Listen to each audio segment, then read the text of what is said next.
Assalamualaikum warahmatullahi wabarakatuh. Sahabat muslim rahimakumullah. Di kesempatan kali ini, saya akan berbagi kisah tentang peristiwa ketika mengurus jenazah Rasulullah Sallallahu Alaihi Wasallam tepat pada tanggal 10 Hijriah ketika pelaksanaan haji wada wukuf di Padang Arafah saat Nabi Muhammad Sallallahu Alaihi Wasallam memberikan khutbah. Ada satu kalimat yang mengisyaratkan bahwa beliau akan meninggal dunia. Bunyi khutbahnya begini, yakni, "Wahai manusia, perhatikanlah kata-kataku ini.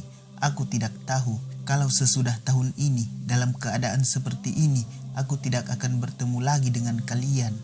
Setelah itu Allah Subhanahu wa taala berfirman dalam Quran surat Al-Maidah ayat 3. "Pada hari ini telah aku sempurnakan untukmu agamamu dan telah aku cukupkan kepadamu nikmatku dan telah aku ridhoi Islam sebagai agama bagimu." Quran surah Al-Maidah ayat 3. Diriwayatkan pula bahwasanya setelah turun ayat ini sahabat Umar menangis, maka Nabi Muhammad Sallallahu Alaihi Wasallam berkata kepadanya, "Kenapakah engkau menangis, wahai Umar?" Jawab Umar, "Aku menangis karena dulu kita senantiasa ditambahi agama kita, dan apabila agama kita telah sempurna, maka sesungguhnya tak ada sesuatu pun yang telah sempurna kecuali berkurang." Nabi menjawab, "Kau benar." Ketika turun ayat ini, Nabi Muhammad Sallallahu Alaihi Wasallam tidak kuat menanggung. Beliau bersandar pada untanya sehingga unta itu mendekam. Maka turunlah Jibril lalu berkata, "Ya Muhammad, sesungguhnya pada hari ini selesailah sudah urusan agamamu dan berhentilah apa yang diperintahkan Tuhanmu dan apa yang Dia larang terhadapmu. Maka kumpulkanlah sahabat-sahabatmu dan beritahukan kepada mereka bahwa aku takkan turun lagi kepadamu sesudah hari ini." Maka pulanglah Nabi Muhammad Sallallahu Alaihi Wasallam dari Makkah ke Madinah. Lalu dikumpulkannya sahabat-sahabatnya dan dia bacakan kepada mereka ayat tersebut. Lalu dia beritahukan kepada mereka apa yang telah dikatakan oleh Jibril. Maka para sahabat-sahabatnya bergembira seraya mengatakan, "Sesungguhnya telah sempurna agama kita." Adapun Abu Bakar radhiyallahu anhu benar-benar sedih, lalu datang ke rumahnya dan ditutupnya pintu lalu tenggelam dalam tangis siang dan malam. Hal tersebut akhirnya didengar oleh para sahabat lainnya. Ketika berkumpul, lalu datang ke rumah Abu Bakar dan berkata, "Hai Abu Bakar, kenapakah Anda menangis pada saat bergembira dan bersukaria dikarenakan Allah Ta'ala menyempurnakan agama kita?" Jawab Abu Bakar, "Hai kalian tidak tahu musibah apa yang telah menimpamu. Tidakkah kalian mendengar bahwasanya apabila sesuatu perkara telah sempurna, maka mulailah ia berkurang?" Dan ayat ini memberitahukan tentang perpisahan kita, tentang Hasan dan Husain yang akan menjadi yatim, dan tentang istri-istri Nabi Sallallahu Alaihi Wasallam yang akan menjadi janda. Usai penjelasan Abu Bakar, terdengarlah jeritan di tangisan itu dari kamar Abu Bakar dan mereka datang kepada Nabi Muhammad Sallallahu Alaihi Wasallam lalu berkata, "Ya Rasulullah, kami tidak tahu akan hal sahabat-sahabat itu, hanya saja kami mendengar tangisan dan jeritan mereka." Maka berubahlah roman Nabi Muhammad Sallallahu Alaihi Wasallam. Lalu ia cepat-cepat bangkit sehingga sampailah beliau kepada sahabat-sahabat itu, di mana beliau melihat mereka dalam keadaan seperti itu. Maka Nabi Muhammad Sallallahu Alaihi Wasallam bertanya kepadanya, "Kenapakah kalian menangis?" Ali radhiyallahu anhu menjawab, "Sesungguhnya Abu Bakar berkata, aku mendengar dari ayat ini harum wafat Rasulullah. Benarkah ayat ini menunjukkan wafatmu?" Jawab Nabi Sallallahu Alaihi Wasallam, "Benarlah apa yang dikatakan Abu Bakar itu. Sesungguhnya telah dekat kepergianku dari sisimu dan telah tiba saat perpisahanku denganmu." Mendengar ucapan itu, Abu Bakar menjerit keras dan tersungkur tidak sadarkan diri. Sedang Ali gemetar, sementara sahabat-sahabat lainnya terguncang, takut semuanya dan menangis hebat. Bahkan gunung-gunung, batu-batu, cacing-cacing, binatang di hutan dan lautan serta malaikat-malaikat di langit ikut menangis pula. Selanjutnya, Nabi Muhammad Sallallahu Alaihi Wasallam bersalaman dengan sahabat-sahabatnya satu persatu, berpamitan dengan mereka, maka menangislah seraya berwasiat kepada mereka. Kemudian Nabi Sallallahu Alaihi Wasallam masih sempat hidup sesudah turun ayat ini selama 81 hari. Beberapa hari saat menjelang wafat, Rasul merasakan sakit yang semakin parah. Suhu tubuhnya semakin meninggi sampai pada waktunya ajal menjemput. Nabi Muhammad sallallahu alaihi wasallam berada di pangkuan Siti Aisyah radhiyallahu anhu. Sambil menengadahkan wajahnya ke atas, Rasul berucap, "Ya Allah, ampunilah dan kasihanilah aku.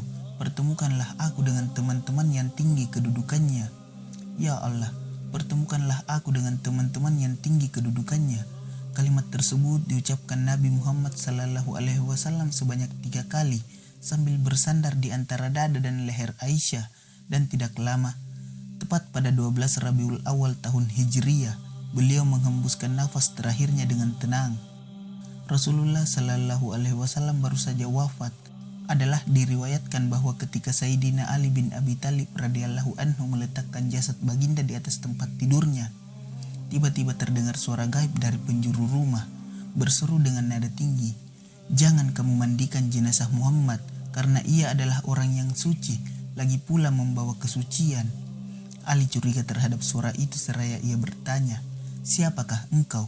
Bukankah Rasulullah menyuruh kami memandikannya?" Tiba-tiba terdengar suara gaib yang lain berseru sebaliknya, "Hai Ali, mandikanlah beliau." Suara gaib yang pertama itu berasal dari suara iblis yang terkutuk karena dengki terhadap Muhammad sallallahu alaihi wasallam, dan ia bermaksud supaya Nabi Muhammad tidak dimasukkan ke dalam liang kuburnya dalam keadaan dimandikan. Ujar Ali pula, "Semoga Allah membalas engkau dengan kebajikan dikala engkau memberitahukanku bahwa suara itu berasal dari iblis. Sekarang siapakah pula sebenarnya engkau sendiri?" "Aku adalah Khidir. Aku datang untuk mensiarahi jenazah Muhammad sallallahu alaihi wasallam," jawab suara itu. Kemudian Sayyidina Ali radhiyallahu anha pun memandikan jenazah Rasulullah sallallahu alaihi wasallam, sedang Al-Fadal bin Abbas dan Usmah bin Sa'id radhiyallahu anha menimbakan air, dan malaikat Jibril datang membawa harum-haruman dari surga. Mereka kafani dan kuburkan beliau di kamar rumah Siti Aisyah pada malam Rabu, dan ada yang mengatakan pada malam Selasa. Wafatnya baginda telah menyebabkan kesedihan yang bukan sedikit di kalangan seluruh umat, lebih-lebih lagi para sahabat yang terdekat. Kata-kata yang dilahirkan para sahabat demi setelah mengetahui wafatnya beliau sangatlah mengharukan, seketika membuka kain selubung yang menutupi wajah Rasulullah yang baru saja wafat. Sayyidina Abu Bakar As-Siddiq berkata dengan penuh terharu, "Alangkah indahnya hidupmu dan alangkah indahnya matimu. Demi Allah, telah ditentukan Allah bagimu, telah kau alami, dan setelah itu takkan ada lagi kematian yang datang kepadamu untuk selama-lamanya." Hasan bin Sabit radhiyallahu anhu, salah seorang sahabat Rasulullah sallallahu alaihi wasallam yang utama dan penyair Islam yang agung di zaman Rasulullah, telah menerima berita kewafatan baginda dengan berat sekali. Kesedihan yang dirasakannya dapat kita saksikan dari sebuah sajak yang ditinggalkan sejurus kewafatan Rasulullah. "Duhai engkaulah biji mataku, dengan kematianmu aku menjadi buta, tak dapat melihat siapa yang ingin mati sepeninggalanmu. Biarlah ia mati pergi menemui ajalnya.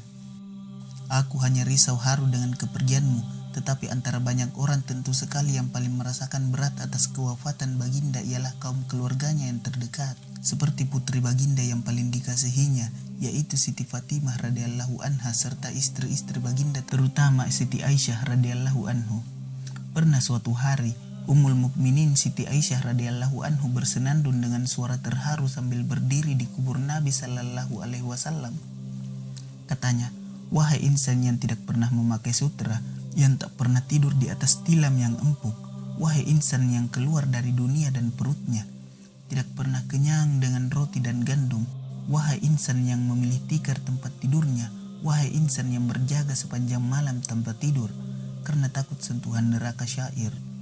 Fido, seorang kepercayaan Siti As-Sahra, bercerita tatkala Rasulullah sallallahu alaihi wasallam meninggal dunia, berdukalah yang kecil dan yang besar, dan bertambah banyaklah tangisan duka pun menjadi besar atas kerabat sahabat dan orang-orang kesayangan, juga orang asing yang tidak memiliki nasab dengan beliau.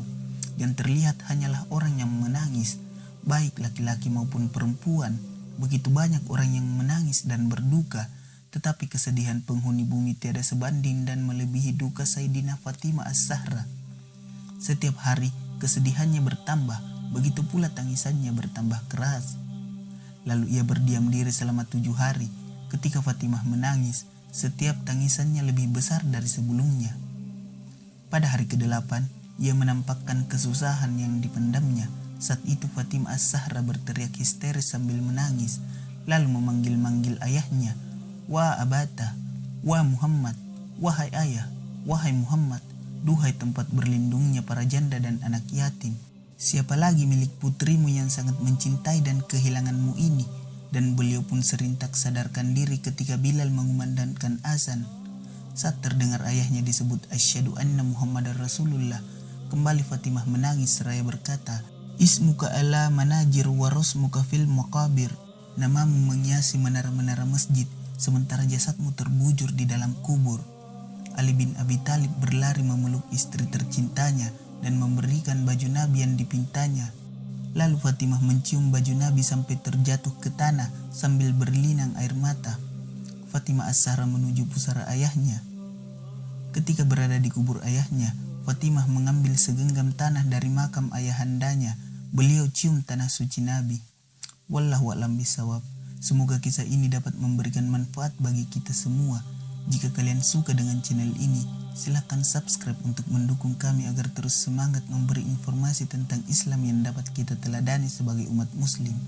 Akhirul kalam. Wassalamualaikum warahmatullahi wabarakatuh.